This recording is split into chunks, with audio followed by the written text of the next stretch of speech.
నా దగ్గర పనిచేయకపోయిన ఆదిత్య నా ప్రియ శిష్యుడు కింద లెక్క.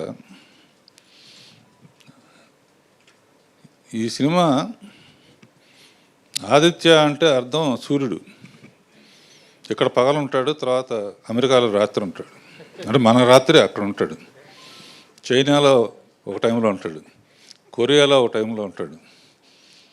ఇన్ని చోట్ల సూర్యుడు ఉంటాడు, అన్ని చోట్ల సినిమా చూసేటట్టు అన్ని భాషల్లో తీశాడు. అంతేనా? కనుక మనం ఏదో అనుకుంటా పాన్ ఇండియా టోటల్గా గ్లోబునే తిప్పేద్దామని చూస్తున్నాడు. సరే, ఈ అమ్మాయి సంగతి చెప్పాల్సిన అవసరం లేదు. మామూలుగానే ఎమ్మెల్యే. ఇప్పుడు పాముతో ఏ మాట ఆడిందో, హేమంత్ మహేష్తో ఏం డ్యాన్స్ చేసిందో, కొరియాలో చేసిందో, చైనాలో చేసిందో, పాటలు పాడతా డ్యూట్ ఉంటుంది కదా. మరి కొరియాలో ఉంటుందా, అమెరికన్ భాషలో ఉంటుందా, చైనా భాషలో ఉంటుందా? నువ్వే చెప్పాలమ్మా చూసి. నువ్వు కూడా 2-3 కొరియా భాషలో చైనా కొంచెం నేర్చుకున్నావా?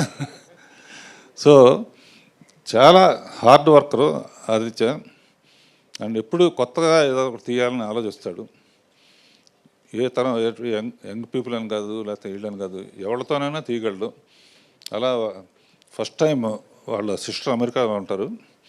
ఆవిడ మ్యూజిక్ ఇంట్రెస్ట్, ఆవిడతోనే మ్యూజిక్ కూడా చేపించాడు. న్యూ మ్యూజిక్ డైరెక్టర్ కూడా మనకు వచ్చాడు, న్యూ హీరో మనకు వచ్చాడు. అమెరికాలో సినిమా ఎవరైనా తీయాలనుకుంటే హీరో రెడీగా ఉన్నాడు. సో ఈ సినిమా చూసిన తర్వాతే మాట్లాడాలి. ఆదిత్యతో మాట్లాడుతూ ఉంటే కొంచెం సరదాగా ఉంటుంది. ఈ మధ్య చాలా కాలం ప్రయాణం చేసాం. ఒక నా సౌందర్యలహరిలో నాకు ఇష్టం లేకపోయినా కూడా ఒక మాట అన్నాడు, కానీ మీరు రాజ్ కపూర్ కన్నా గొప్పవాళ్ళండి అన్నాడు. నేను అన్నా ఇంపాసిబుల్, అట్లా చెప్పొద్దు, మహానుభావుడు అన్నా. కాదండి, మరి ఆయన అన్ని తీసినా కూడా ఆయన అన్నమయ్య తీయలేదు కదా అన్నాడు.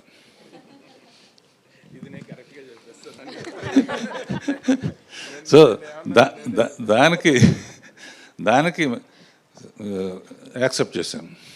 అంటే ఉంటే ఆయన కూడా తీసేవాడే. అంటే నా ఫేవరెట్, నా ఫస్ట్ షీల్డ్ రాజ్ కపూర్ గారితో తీసుకున్నాను.